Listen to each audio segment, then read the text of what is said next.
Kumusta mga kaibigan? This is One Man in the Crowd. Sa video na ito, tatalakayin natin ang ilan sa mga basic financial terms para mas maintindihan natin ang mga susunod na video natin tungkol sa taxation. Tara na! Umpisa na tayo!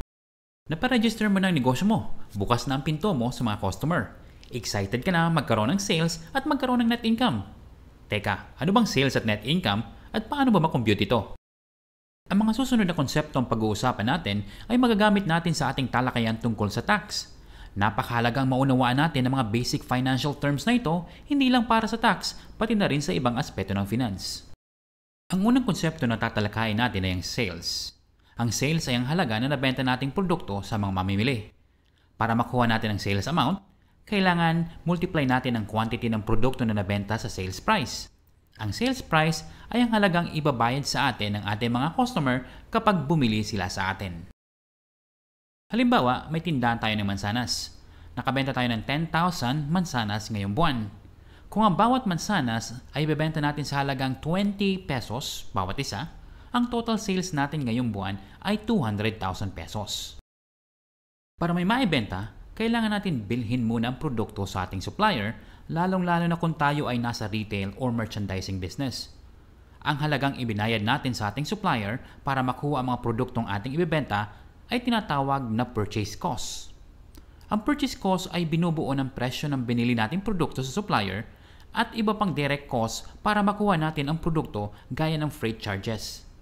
Kung alam natin ang cost ng bawat produkto, maaari na natin makompute ang cost of sales. Ang cost of sales ay ang cost ng produktong naibenta na. Halimbawa, ang cost ng bawat mansanas na binili natin sa ating supplier ay 12 pesos bawat piraso. Emphasize natin ang 12 pesos ay ang halagang ibinayad natin sa ating supplier para makuha natin ang mga mansanas. Kung nabenta natin ngayong buwan ay 10,000 mansanas, ang cost of sales natin ay 120,000 pesos. Nakuha natin ito sa pamamagitan ng pag-multiply ng quantity ng produktong nabenta, 10,000 mansanas, sa cost ng bawat piraso na 12 pesos. Kapag alam na natin ang sales at cost of sales, maaari na nating makompute ang gross income. Sales minus cost of sales equals to gross income. Ang gross income ang natira sa sales kapag binawas natin ang lahat ng direct cost ng ating produkto. Dapat positive amount ang gross income natin. Kapag negative amount ito, mali ang sales price natin. Ang gross income ay ang babawasan pa ng operating expenses. Gamit ang ating halimbawa, kung ang sales natin ay 200,000 pesos at ibabawas natin ang cost of sales na 120,000 pesos, ang gross income para sa buwang ito ay 80,000 pesos. Ang operating expenses ay ang iba pang gastos na kailangan sa pagpapatakbo ng negosyo. Ito ang mga gastos ng admin at marketing kadalasan. Hindi kasama dito ang cost of sales. Halimbawa ng mga operating expenses ay sweldo at utilities ng admin, marketing expense, local taxes, at iba pang gastos na hindi directly related sa pagbili o pagbuo ng produktong ibebenta. Gamit ang ating halimbawa, narito ang mga operating expenses ng tindahan ng mansanas sa buwan na ito. Sweldo ng kahera ay 6,000 pesos. Utilities ay 3,000 pesos. Supplies na nagamit ay 2,000 pesos. At pag-renew ng business permit ay 5,000 pesos. Ang total na operating expenses natin sa buwan na ito ay 16,000 pesos. Kapag binawas natin ang operating expenses sa gross income, makukuha na natin ang net income. Gross income minus operating expenses equals to net income. Ang net income ang natira sa sales natin matapos ibawas ang cost of sales at operating expenses. Maganda sa negosyo ang may net income. Paano naman kung mas mataas sa gross income ang operating expenses kaya negative amount na ang naging resulta? Ang tawag dito ay net loss. Lugi ang negosyo.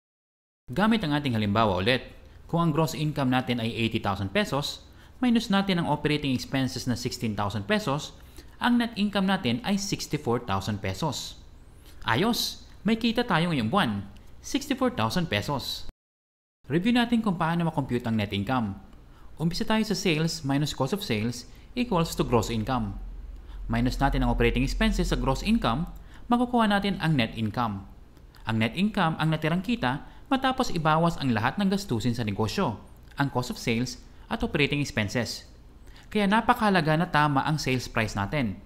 Ang tamang sales price dapat makover ang lahat ng gastos sa negosyo plus mayroong profit o kita. Napakahalaga na alam natin ang ating cost at expenses sapagkat ito ang basihan ng ating sales price. Sa susunod na video, tatalakayin natin ang overview ng mga regular na tax na babayaran ng isang online business. Ang video na ito ay sponsored ng AGPT Accounting and Business Consultancy.